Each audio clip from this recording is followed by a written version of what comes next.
What if I told you that the person cleaning toilets at Harvard University would one day buy the building he used to clean? What if I told you that the same person was laughed at, ridiculed, and told he'd never amount to anything? Yet he's now worth over $50 million. This isn't fiction. This isn't Hollywood. This is a true story of Marcus Thompson.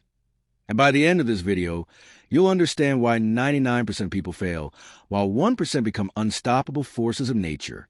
But here's the twist that'll blow your mind. Marcus didn't just become rich. He discovered something so powerful about human potential that it literally rewrites everything you've been told about success.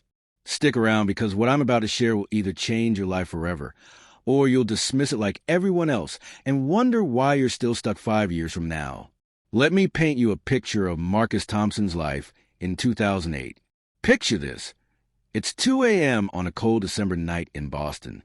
While Harvard students are sleeping in their warm dorms, dreaming about their bright futures, Marcus is on his hands and knees, scrubbing vomit off a bathroom floor. But here's what makes this story different from every other rags to riches tale you've heard. Marcus wasn't some young guy with his whole life ahead of him. He was 47 years old, divorced. His kids barely spoke to him. He was living in a one-bedroom apartment with a leaky ceiling, surviving on instant noodles and whatever leftover food he could find in the university cafeteria. But the worst part? The crushing weight of knowing he had once been destined for more. You see, Marcus had been a brilliant student himself. Full scholarship to MIT, engineering degree. But life happened. Bad investments, a failed business, medical bills from his ex-wife's cancer treatment that bankrupted him. One by one, doors slammed shut until the only job he could get was this. Every night, as he walked through those hallowed halls of Harvard, he saw something that most people would miss. While others saw just another janitor, Marcus saw the exact same potential in himself that these students had. The only difference? These kids believed they were destined for greatness. Marcus had forgotten how to believe. But on one particular night, December 15th, 2008, something happened that would change everything. As Marcus was cleaning a lecture hall, he found a crumpled piece of paper on the floor. It was a student's essay titled The Psychology of Extraordinary Achievement. As he read those words, something clicked. The student had written, "The difference between successful people and failures isn't talent, luck, or circumstances. It's the stories they tell themselves about what's possible." That night, Marcus made a decision that would either make him or break him completely. Marcus stared at his reflection in the bathroom mirror that night and made himself a promise. He said, "I will prove that circumstances don't define destiny. I will show the world that it's never too late to rewrite your story." But here's where most motivational stories get it wrong. They make it sound like Marcus just decided to be positive and magic happened. That's garbage. What Marcus did next was scientific. He studied those Harvard students like a researcher. He noticed patterns. He saw that successful students didn't just study harder. They studied differently. They didn't just work more hours. They worked with different beliefs about what was possible. Marcus started applying what psychologists call modeling excellence. Every day, for 1 hour before his janitor shift, he would sit in the back of lecture halls and listen. Business classes, psychology classes, economics, computer science. But the professors weren't his real teachers. The students were. He noticed that successful students talked differently. They used phrases like, "When I graduate Harvard," not "if I graduate." They said, "When I start my company," not "maybe I'll try business someday." Marcus started copying their language patterns, their body language, their habits. Then came the breakthrough moment. One day, he overheard a student talking about drop shipping, selling products online without holding inventory. That night, Marcus went to the public library and researched for 6 hours straight. He learned about e-commerce, digital marketing, consumer psychology. Within 2 weeks, using his $247 savings, Marcus launched his first online business selling phone accessories. Month 1, $0 in sales. Month 2, $13 in sales.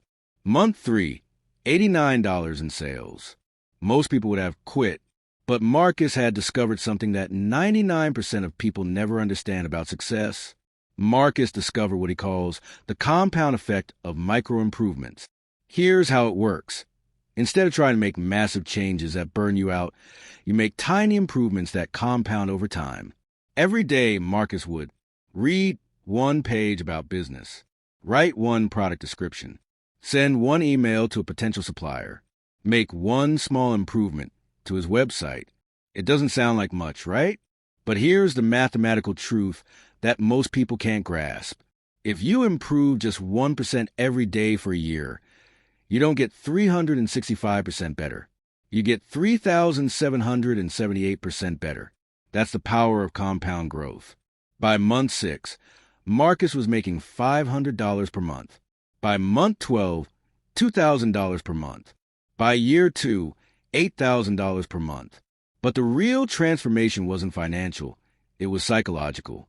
Marcus was still working as a janitor, but something had fundamentally changed. He walked differently. He talked differently. He thought differently. The Harvard students started noticing. Professors started acknowledging him, not because his job had changed, but because his energy had changed. Then came the moment that proved everything. Dr. Richard Hayes, a business professor, approached Marcus one day and said, "I've been watching you. There's something different about you. You carry yourself like an entrepreneur, not like—" He paused, realizing how that sounded. Marcus smiled and said, "Like a janitor? Professor, I am an entrepreneur. I just happen to clean buildings while I'm building my empire." Dr. Hayes was so impressed that he offered Marcus something unprecedented, the chance to audit his advanced business strategy course. For free. This is where Marcus learned the advanced strategies that would take him from thousands to millions. But the biggest lesson wasn't about business. It was about identity. Marcus realized that he had been playing small because he had identified as a janitor who was trying business. The moment he flipped that identity to entrepreneur who happened to clean buildings, everything changed. Your external world is nothing but a reflection of your internal identity. Change your identity. Change your life. By year 3, Marcus was making $15,000 per month from his online business. But he wasn't satisfied with just being comfortable. He had tasted what was possible, and he wanted more. Here's where the story gets really interesting. Marcus used his position at Harvard as a secret weapon. While cleaning offices, he would listen to professors' phone calls about business deals, startup investments, and market trends. Not to steal information, but to learn. He heard about emerging markets before they became mainstream. He learned about consumer psychology from the world's leading experts. He absorbed business strategies from conversations between Harvard's business elite. Marcus was getting a world-class business education while being paid to be there. But the game changer came when he overheard a conversation about Amazon FBA, selling products through Amazon's fulfillment network. This was in 2012, when most people had never heard of it. Marcus immediately pivoted his entire business model.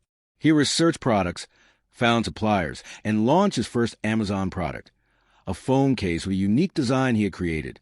First month, $3,000 in sales. Second month, $8,000 in sales. Third month, $15,000 in sales. But Marcus didn't stop there.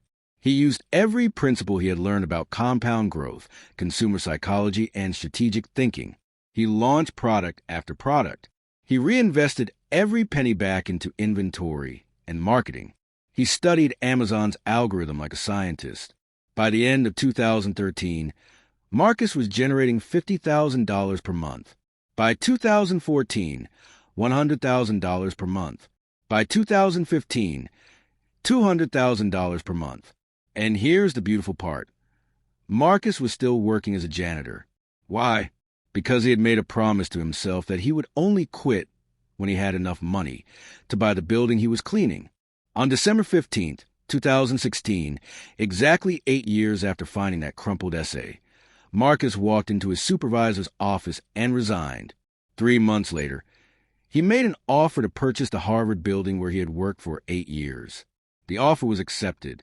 Marcus Thompson, the former janitor, became the owner of a multi-million-dollar Harvard property. But here's what the story is really about. It's not about Marcus Thompson becoming rich. Plenty of people get rich. It's about the transformation of human potential.